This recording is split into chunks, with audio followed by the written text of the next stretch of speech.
열왕기상 17장 1에서 7절 보겠습니다. 길라앗에 우거하는 자 중에 디셉 사람 엘리야가 아합에게 말하되 내가 섬기는 이스라엘 하나님 여호와께서 살아계심을 두고 맹세하노니 내 말이 없으면 수년 동안 비도 이슬도 있지 아니하리라 하니라. 여호와의 말씀이 엘리야에게 임하여 이르시되 너는 여기서 떠나 동쪽으로 가서 요단 앞 그리 시냇가에 숨고 그 시냇물을 마시라.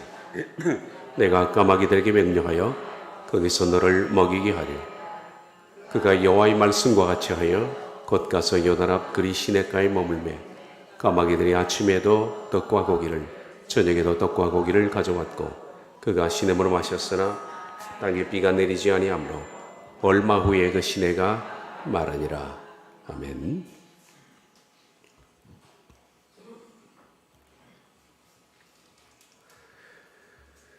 하나님께서 엘리야에게 그리 시냇가에서 가르쳤던 내용들입니다. 첫 번째는 기다림, 그리고 두 번째는 공급이었습니다. 우리가 이 둘만 제대로 배운다면 얼마나 유익할까요? 이 둘만 말입니다. 얼마나 우리가 달라지겠습니까? 이 둘을 제대로만 배울 수 있다면 우리 많은 부분이 달라질 겁니다. 어느 교회의 선극을 하는데 요한복음 11장을 주제로 선극을 했습니다. 나사로가 다시 부활한 거죠. 베다니 사람들이 나사로에게 와서 물었습니다. 당신이 죽었다가 살아나니까 뭐가 달라졌습니까? 죽었다가 살아나니까 뭐가 달라지더냐? 그랬더니 나사로 이런 말 합니다. 내가 죽었다가 살아나서 보니까 두려움이 없어졌습니다. 깊이 공감이 가는 얘기입니다. 두려움이 없어졌습니다. 이미 한번 죽음을 경험했는데 뭐가 두렵습니까? 만약에 이 기다림과 공급이라는 이 신앙을 우리가 배울 수만 있다면, 정말 이것을 내 삶 속에 체득만 된다면 우린 많은 부분이 달라질 겁니다. 첫째, 이 기다림. 그동안에 내 열정과 생각으로 매사를 서둘러 왔던 것을 하나님이 일하실 때까지 기다릴 수만 있다면 우리들은 조급함이라는 것이 없어질 겁니다. 그리고 두 번째는 하나님이 이런 방해받지 않을 겁니다. 우리 때문에. 많은 경우 하나님의 일은 사람들 때문에 방해가 됩니다. 실은. 그리고 기다리면 하나님이 일하시는 것을 봅니다. 하나님께서 일하시는 것을 목도하고자 하는 사람들은 이 기다림이 있어야 됩니다. 두 번째, 공급입니다.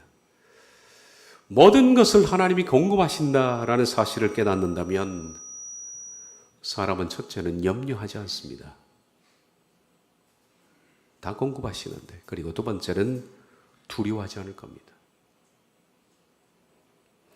이 두 가지 신앙을 이 그리 시냇가에서 엘리야가 배우는데 정말 우리가 배워야 할 레슨입니다. 그리고 오늘 마지막 세 번째, 이 그리 시냇가를 떠나기 전에 마지막으로 하나님께서 그에게 가르치는 것은 겸손입니다. 이 세 가지 레슨을 여기서 배운 겁니다. 가뭄으로 그리 시냇가가 말랐습니다. 엘리야가 아합을 찾아가서 하늘에서 비가 멈출 것이다 라는 것을 기근을 선포한 뒤에 있었던 일입니다. 여러분들은 엘리야가 이 그리 시냇가에서 얼마 정도 머물러 있었을 것이다 라고 생각합니까? 며칠일까요? 아니면 몇 달일까요? 우린 모릅니다. 정확하게 말하면. 그가 이 그리 시냇가에 얼마 동안에 머물러 있었는지 모르지만은 성경을 통해서 우리가 잠깐 유추를 해볼 수는 있습니다.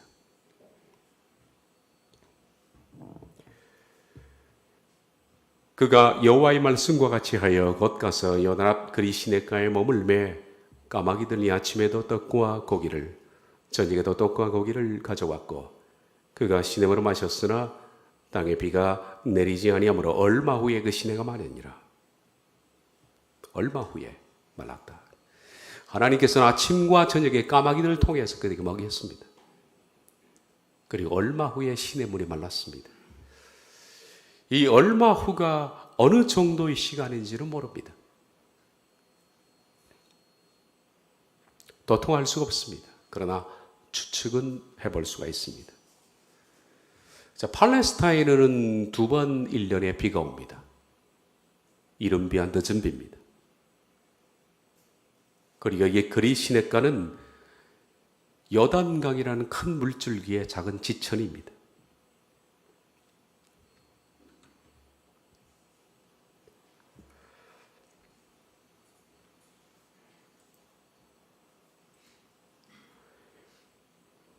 이 위쪽이 헤르몬 산입니다. 위치는 좀 더 위에 있겠죠. 이 헤르몬 산은 만년설로 덮여져 있는 산입니다. 이 헤르몬 산에서 그 이슬들이 내려서 그 주변에 작은 개천들을 이룹니다. 그리고 그 개천의 물들은 모여서 첫 번째 호수를 형성하는 것이 여기 훌레 호수라는 호수입니다. 여러분 처음 들어봤을지도 모르겠습니다. 실은 요단강에는 3개의 호수가 있습니다. 여러분들은 지금까지 갈릴리 호수, 사해 그렇게 들었습니다만은 갈릴리 위쪽에 요단강의 상류에 해당하는 첫 번째 호수가 있는데 이것이 훌레입니다. 훌레 호수는 신약 성경을 기록했던 갈대 그 파피루스로 잔뜩 덮여 있는 호수입니다. 그래서 갈대 호수라 그렇게 부릅니다. 늪지대가 많고 그리고 갈대가 많은 지역입니다. 그다지 크지가 않습니다. 그리고 훌레로부터 해서 이 거리가 17km가 됩니다. 17km. 그러니까 이 위쪽이 요단강 상류가 됩니다. 요단강 상류에서 타고 내려온 물줄기는 이 호수는 아주 거대합니다. 여러분 가서 보면 끝이 보이지 않습니다. 갈릴리 호수는 너무 커서 여기서 저 끝 이스라엘에서 요르단 지역을 도무지 볼 수 없는 말이 호수지 거대한 바다와 같은 그런 느낌이 듭니다. 이것이 갈릴리입니다. 예수님은 주로 이 근처에서 많이 사역을 하셨죠. 그리고 다시 이 요르단은 갈릴리를 거쳐서 내려오다가 작은 지천들이 몇 개가나 있습니다.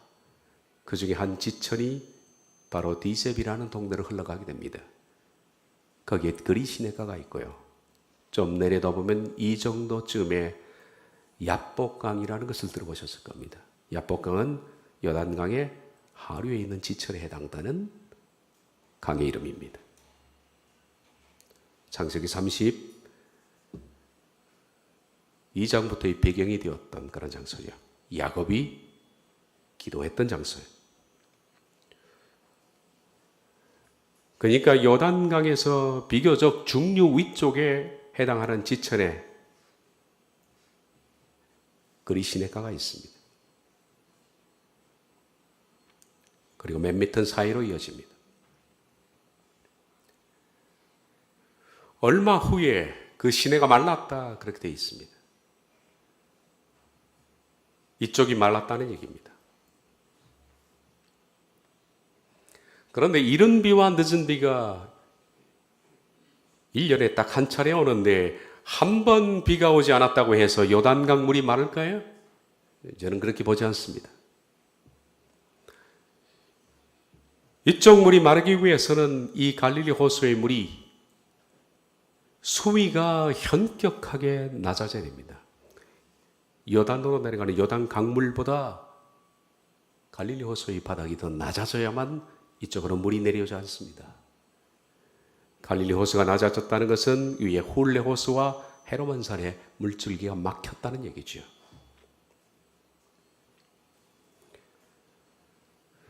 갈릴리 호수의 수위가 많이 낮아져서 요단 강물이 말랐고 그리고 지천까지 이 그리 시내까지 말랐다면 적어도 한 번 정도의 비가 거른 것으로는 이런 일이 발생하지 않는다고 볼 때 적어도 저는 2년 정도의 시간이 흘렀다라고 봅니다. 2차례 정도, 이른 비 2차례, 늦은 비 2차례 정도 걸렀을 때 이런 현상이 발생할 수 있다라고 나름대로 생각을 합니다. 그래서 여러분들이 생각하는 것보다 훨씬 오랫동안 엘리야는 이 그리 시내가에서 어쩌면 1년 내지는 2년 정도 아침 저녁으로 날아주는 까마귀가 그 먹이를 받아 먹으면서 그 많은 시간들을 물을 먹고 시간을 보냈던 것으로 생각됩니다. 그는 생각했던 것보다 꽤 오랫동안의 이 지역에 고립이 되어 있었습니다. 2년 가까이 누구도 만난 적도 없고 누구한테 대화한 적도 없고 감옥과 같은 이 지역에서 먹을 것만 공급받는 그런 시간들이 흘렀습니다. 그러다 어느 날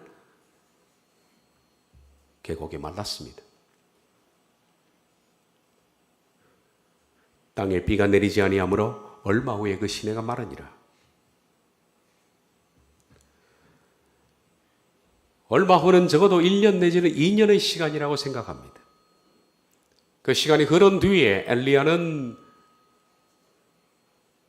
이 그리 시냇가에 물이 마르는 것을 봤습니다. 엘리야는 이것이 그가 상상한 전투가 아니었을 것으로 생각됩니다. 이런 전투를 하려고 상상을 하지 않았을 겁니다. 엘리야는 2년 전에 아합을 찾아가서 아주 호기롭게 전쟁을 선포했습니다.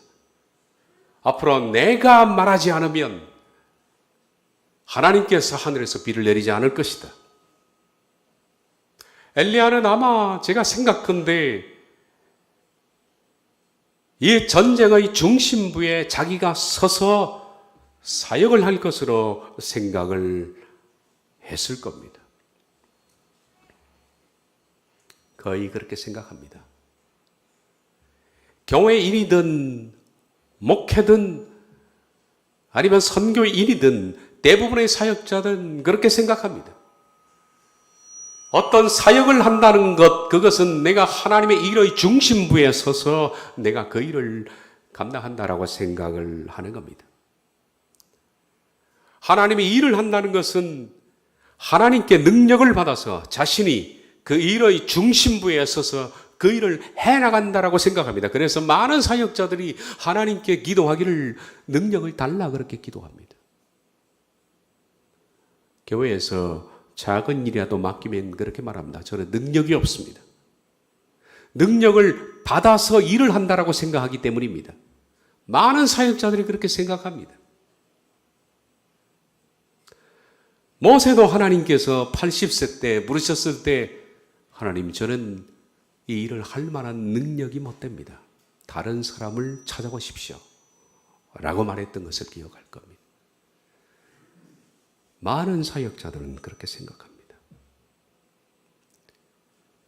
하나님의 일을 한다는 것은 하나님이 내게 능력을 주셔야만 가능한 일이고 그 능력을 받아서 내가 그 일을 해나가는 것이다.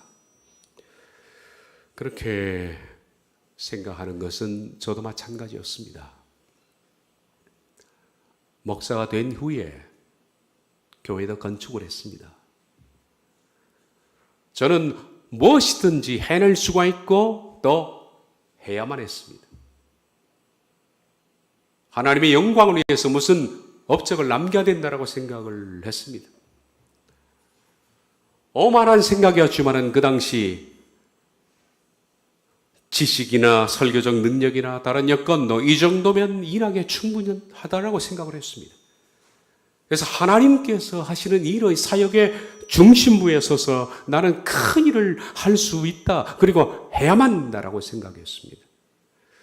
그 당시에 저는 캄보디아에 마음이 꽂혔습니다. 아주 깊이 마음이 꽂혔습니다. 캄보디아를 여행하는 중이었습니다. 그 나라는 한 끼를 먹고 살기도 버거운 나라였습니다. 낮 시간 동안에 보면 대부분의 남자들은 해먹에 누워서 소일을 합니다. 일거리가 없으니까. 남자들은 왜 이렇게 게으른가? 저는 그렇게 생각했는데 할 일이 없는 거예요. 겨우 여자들이 나가서 몇 푼을 버는 겁니다. 그 나라의 주식은 쌀국수입니다. 그런데 그 쌀국수를 먹을 수 있는 국민들은 별로 없습니다. 왜냐하면 워낙 비싸기 때문에. 옛날에 우리나라의 주식이 쌀이지만은 쌀밥을 먹는 사람들이 적었던 것처럼 쌀국수가 주식이지만은 먹을 수 있는 사람이 적은, 가격이 비쌌기 때문입니다. 그래서 큰 맘을 먹고 사 먹어야 하는 그런 형편이죠. 그걸 보면서 저는 생각했으나, 만약에 이들에게 쌀국수를 공급해 줄 수 있는 여건을 만들어 준다면, 옛날에 우리나라에서 선교사들이 들어와서 밀가루 풀고 초콜릿 풀고 옷을 갖다가 공급해 주니까 수많은 사람들이 몰려 들어왔던 것처럼, 만약에 쌀국수를 제공해 줄 수 있다면 캄보디아의 영혼들이 얼마나 많이 나오겠는가, 그 생각을 하니까 마음이 벅차온 겁니다.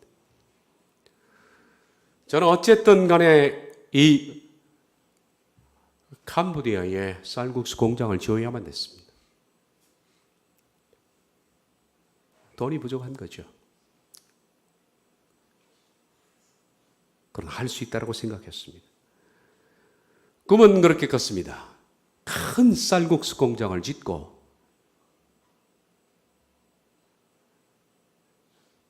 거기서 주일날에는 쌀국수를 만들어서 공장이 주일이 되니까, 주일은 공장이 교회가 되니까 수많은 사람들이 오면 그 사람들에게 이 국수를 무상으로 먹여줄 것이다. 그리고 평일에는 그들이 자급자족할 수 있도록 이 공장을 그들이 직접 노동자들이 운영해서 거기서 쌀국수를 만들어서 팔아서 번 돈으로 공장도 운영하고 무상 급식도 할 수가 있다라고 생각을 한 겁니다. 그리고 그 공장 곁에는 병원도 세울 것이다 라고 아주 당찬 계획을 세웠습니다. 저는 이 꿈에 미쳐서 오랫동안 다녔습니다. 입만 열면 쌀국수.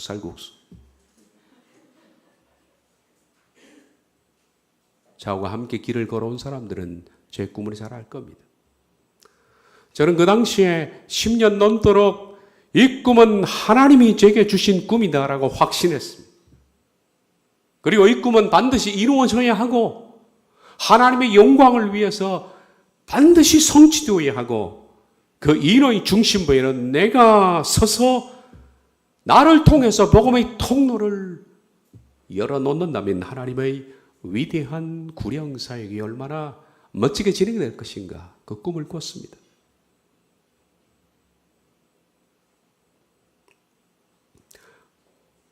저는 과거에도 칼빈주의 때 번영주의는 아니었습니다. 개인이 잘 살고 잘 먹는 걸 설교를 해본 적이 별로 없습니다. 그런데 과거에 제가 번영주의적 설교를 했다면 오직 이 꿈 때문에 그랬습니다. 여러분, 제 말 돈 좀 벌어서 이 공장 짓는데 좀 도와주십시오. 그래서 제가 번영을 설교했던 이유는 바로 그것 때문에 그랬습니다.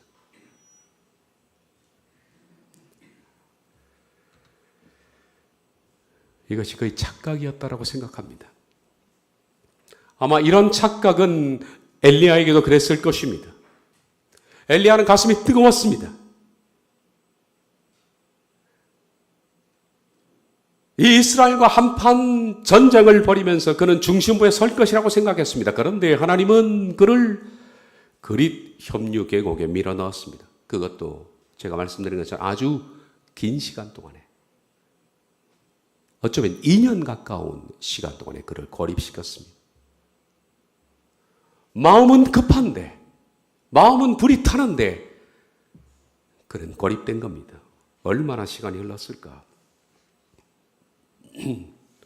시간이 한참 흘러서 엘리야는 그리 시내가 마르는 것을 봤습니다. 그 순간 그가 뭘 느꼈을까요? 하나님의 일은 내가 아니어도 하시는구나. 하나님이 하시는구나. 이걸 깨달은 겁니다. 나는 이 사역의 중심부에 서서 일을 할 것이라고 생각했지만은 하나님은 내가 아니어도 하나님의 일을 하나님이 하시는구나. 내가 없어도 하나님은 차질 없이 선포했던 그대로 일을 진행하신 겁니다.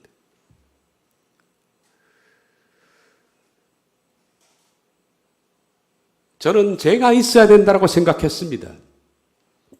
그리고 많은 사역자들은 내가 있어야 된다고 생각합니다. 내가 그 일의 중심부에 서서 해야 된다라고 오해하지만은 하나님께서는 내가 없이도 여러분들이 없이도 전혀 차질 없이 하나님의 일은 하나님이 정확하게 진행하십니다. 엘리야가 없어도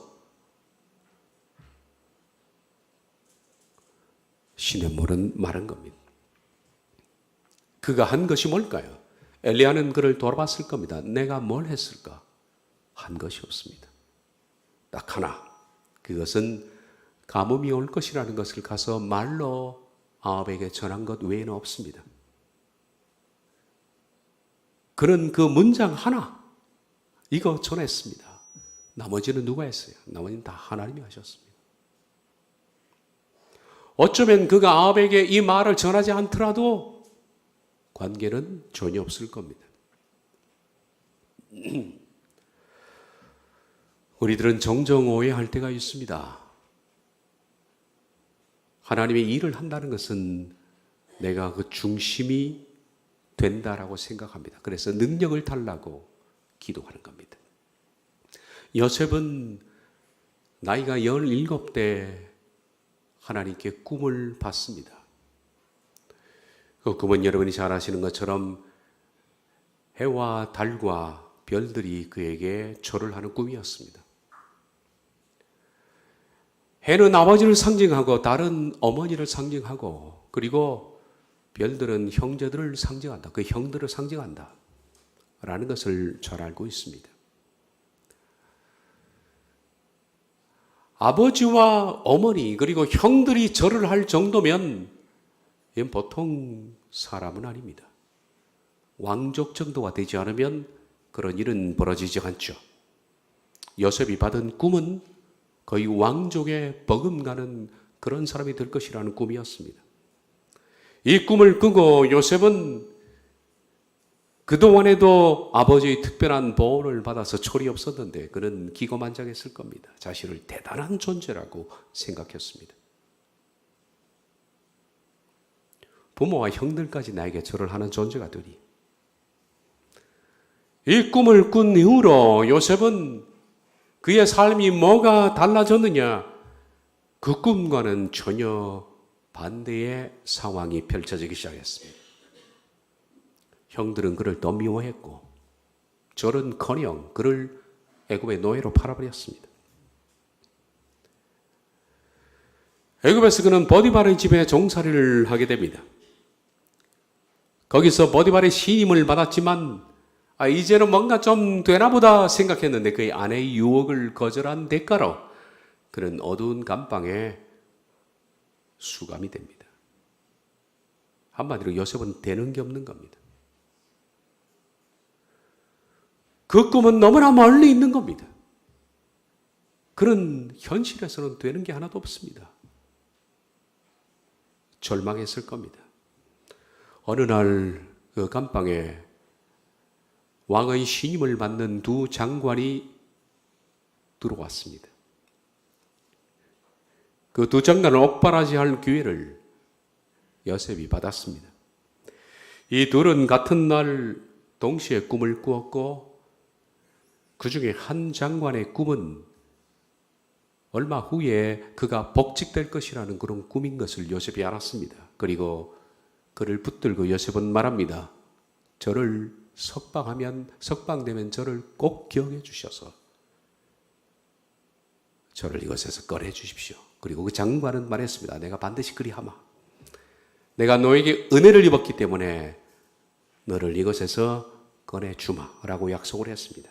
그러나 그는 복직을 했지만은 그 생각이 어찌된 것이 깡그리 잊어버리게 되었다라고 성경은 말합니다. 술 맡은 관원장이 요셉을 기억하지 못하고 그를 잊었더라. 만 2년 후에 바로가 꿈을 꾼즉 자기가 나일 강가에 서 있는데 라고 말합니다. 만 2년 동안에 어쩌면 엘리야가 그리 시내가에서 보낸 시간, 그 호기롭게 하나님께서 내가 말할 때까지 비를 내리지 않겠다라고 말했던 그 선지자가 실종이 된 겁니다. 도대체 이 사람이 어디 갔을까요?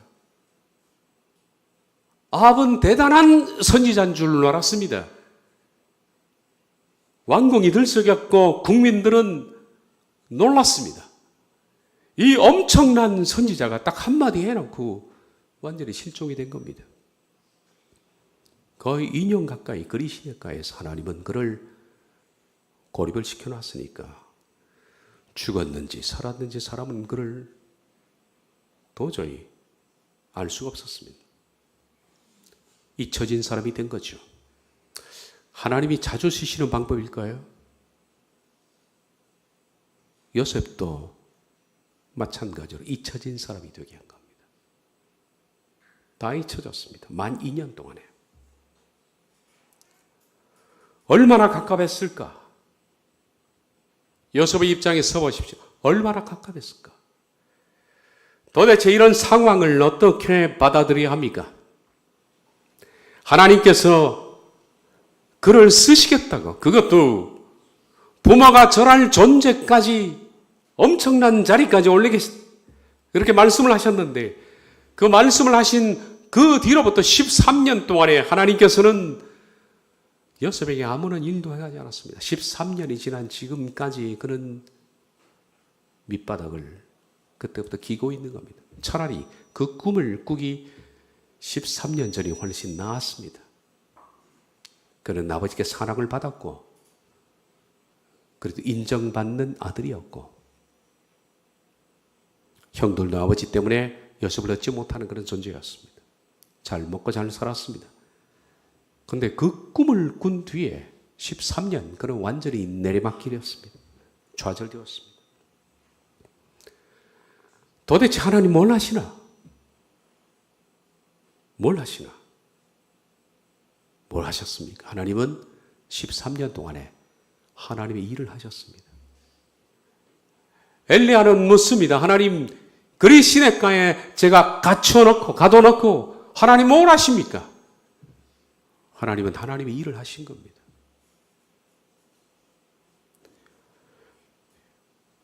하나님, 저는 13년 전에 꾸었던 꿈, 그 꿈을 꾸었는데 하나님 뭐 하십니까? 하나님은 하나님의 일을 하신 겁니다. 요셉이 종이 되고 그리고 죄수로 바닥을 기고 있을 때 하나님께서는 먼 훗날 요셉을 통해서 이스라엘 백성들이 애굽에 들어올 수 있도록 역사적인 환경을 만들고 있었는데,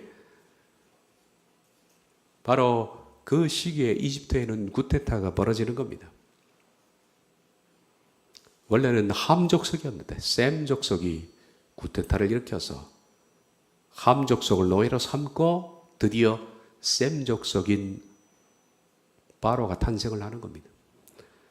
그러다 보니까 정계가 완전히, 그동안에는 종살이만 했던 이 셈족들이 아무 어떤 정치적인 기술도 없고 기반도 없고, 그래서 능력자를 찾기 시작하는데 그 사람은 함족속이 아니라 셈족속 중에 찾아야 합니다. 그때 옥살이 했던 바로 셈족속 출신인 요셉이 갑자기 등용될 수 있었던 이유가 바로 그것이었죠. 뭘 하고 계실까? 하나님 홀로 일하고 계십니다. 하나님 홀로 일하십니다. 10년 동안의 야무지게 캄보디아의 꿈을 꿨고 그 일은 반드시 해야 되고, 내가 그 중심부에 서서 그 사역을 해야 된다라고 생각했지만은 10년 동안에 하나님이 저를 바닥을 기게 만들었습니다. 우리의 사역이라는 것은 하나님 앞에서 정말 아무것도 아니에요. 아무것도 아닙니다. 피조물인 우리가 할 수 있는 것은 그저 겸손한 것밖에 없습니다, 여러분. 피조물에게 영광이 있다면 딱 하나, 겸손입니다. 그걸 잃으면 피조물은 다 잃는 겁니다. 겸손하지 못한 것은 결코 하나님의 자녀가 아닙니다.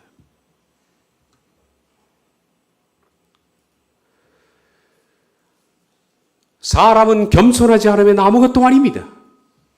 아무것도 아닙니다. 피조물의 면류관이요 피조물의 영광은 오직 겸손입니다. 그러므로 겸손해야만 그 사람은 거룩해질 수 있습니다.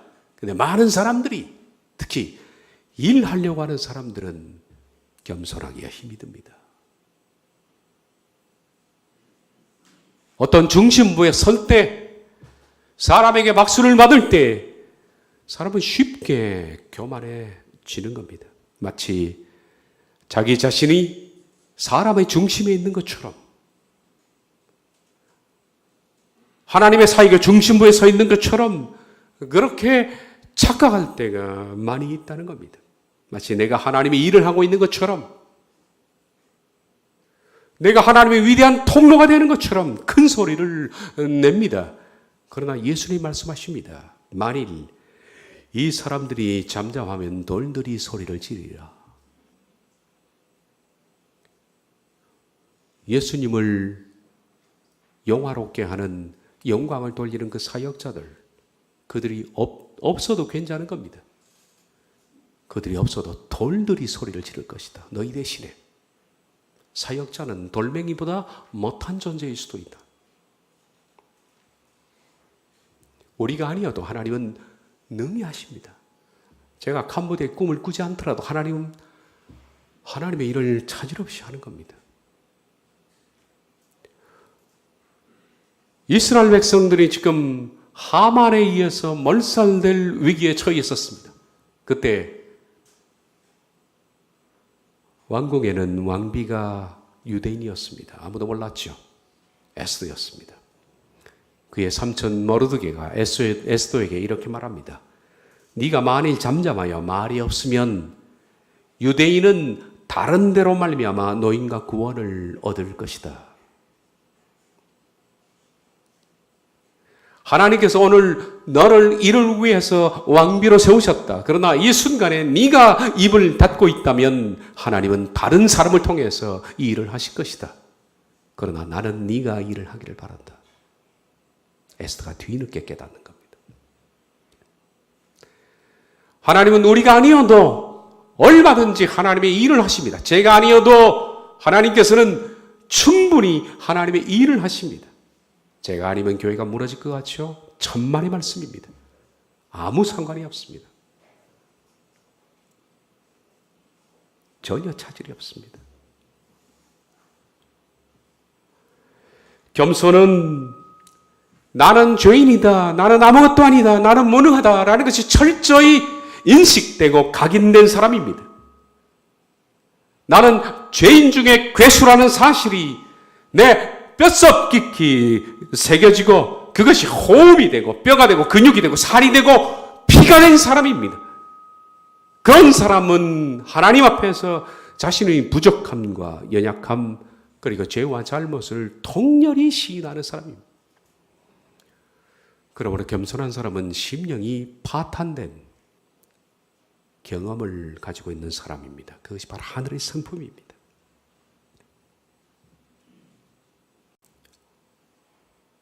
이것이 없으면 아무것도 아닙니다. 일을 한들 무슨 소용이 있겠고 내가 영광을 드러낸들 무슨 소용이 있겠느냐. 신앙인이 빠지기 쉬운 착각 속에 하나가 뭐냐면 완벽주의입니다. 내가 그 일을 해야 되고 내가 없으면 안 될 것 같고 내가 완벽하게 해야 된다고 생각하지만은 완벽주의는 성경적 인간상이 아닙니다. 성경에서 의인은 완벽한 사람을 가리키는 것이 결코 아니라 완벽하신 하나님께 연결되어 있는 사람이 의인이지 완벽한 사람을 의인이라고 부르는 것이 아닙니다. 우리들은 내가 능력을 받아서 그 일을 하기를 원한다라고 생각하지만은 성경은 그런 사람을 가리켜서 말하는 것이 아니라 하나님의 능력에 연결된 사람이 능력자인 것을 성경이 말합니다. 저는 그런 얘기를 많이 들었습니다. 저를 아끼는 어떤 권사님이 목사님은 다 잘하시는데 영역이 부족하니까 산에 올라가서 소나무를 몇 개 뽑으시면 됩니다. 저는 그런 줄 알았습니다. 그러면 하나님이 능력을 주실 것이고 능력을 받아야 목회를 할 수 있습니다. 그러나 능력을 받아 목회하는 사람들은 결국 교만한 길로 많이 빠지더라고요. 능력이라는 것은 내가 받는 것이 아니라 능력이신 하나님께 연결되는 것뿐입니다. 정말 성경을 보면 하나님을 만난 사람들은 한결같이 자신이 연약한 사람들이었습니다. 그런 사람을 찾아오셨고 하나님은 그런 사람과 연결이 되신 겁니다. 바로 그 연약함을 가지고 완벽하신 하나님께 나아가는 그 사람이 바로 의인이며 그 사람이 하나님의 사역자입니다. 그런 자들에게 하나님은 자비를 베푸시고 은혜를 베푸십니다. 성경은 그래서 우리가 약할 때 강하게 되는 거예요. 약할 때.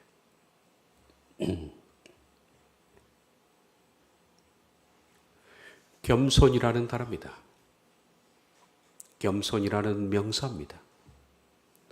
그런데 이 영어 humility는 라틴어에서 유래가 됐는데 어원이 되는 것이 humus입니다. humus라는 것은 땅입니다. 흙. 그러니까 겸손의 어원은 흙입니다. 여러분, 흙이에요. humus. humus의 라틴의 형용사가 휴밀리스입니다. 휴밀리스라의 뜻은 내가 흙이니까 땅바닥에 엎드려지는 이란 뜻입니다. 이슬람이라고 하는데 이슬람의 어원이 이슬립이 바닥에 엎드려지는 이란 뜻인데 같은 뜻입니다. 이슬립이란 뜻과 휴밀리스, 땅바닥에 엎드려지는 휴무스, 땅, 흙, 휴밀리스, 땅바닥에 엎드리지는 휴밀리티, 겸손. 같은 어원입니다. 인간은 흙입니다. 그걸 깨닫는 것이 겸손입니다. 바람이 불면 날아가는 티끌, 아주 연약한 존재, 어디나 널려있는 흔한 것, 무가치한 것, 흙을 누가 집어서 그것으로 뭔가 제조하기 전까지는 흙 자체는 아무런 가치를 지니지 못하는 어디나 있는 것. 휴무스, 인간이라는 것은 결국 땅바닥에 엎드려져 있을 때, 다시 말하면 겸손할 때, 그때 인간의 가치가 있다라는 교훈이죠. 창세기 22장 7절에 하나님은 정말로 그렇게 만드셨습니다. 하나님이 사람을 흙으로 만드시고 흙으로 만드셨다.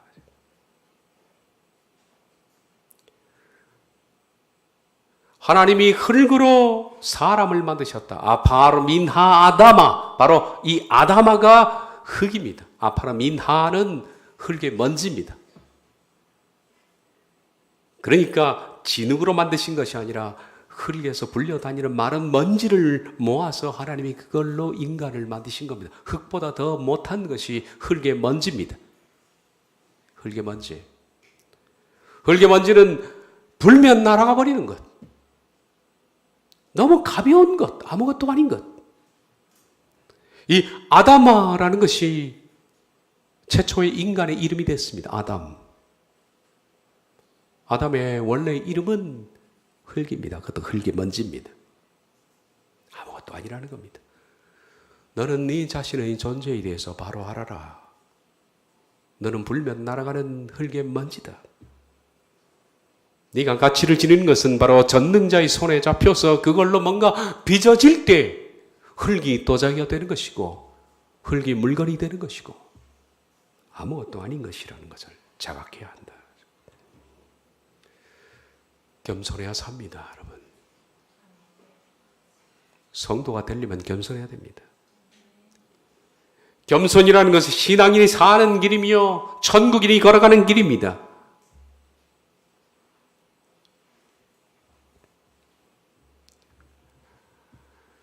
말로는 누가 설교를 못합니까? 말로 설교하는 사람은 가르치고 훈계하고 지적하고 잘못을 찾아내고, 그러나 말의 설교가 아닌, 저는 말로는 설교를 합니다. 그러나 저는 진짜 설교는 강단을 내려온 뒤에 제가 하는 것은 삶의 설교, 살겠어요. 그것이 없다면 저도 아무것도 아니죠. 말로만 설교하고 버림받은 사람이 될 수 있습니다. 삶의 설교입니다. 삶의 설교는 말이 필요 없습니다. 그냥 그렇게 살면 되는 겁니다.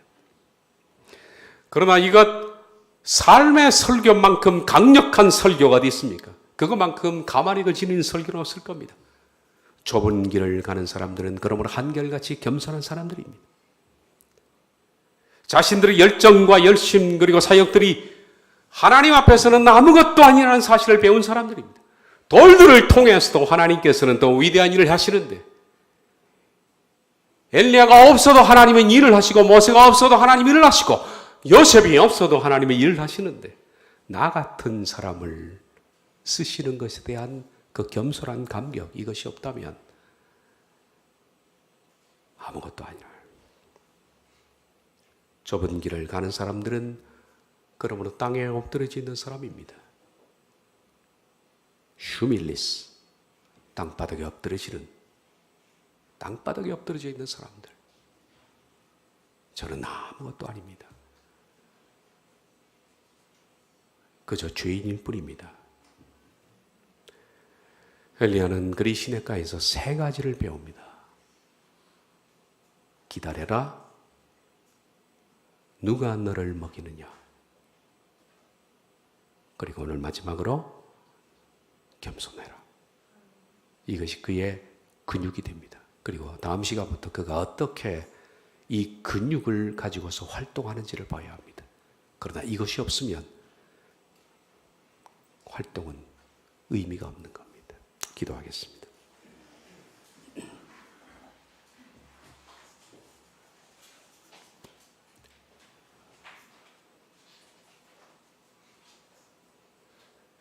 우리가 기다림과 공급과 겸손을 엘리야처럼 배우기를 원합니다.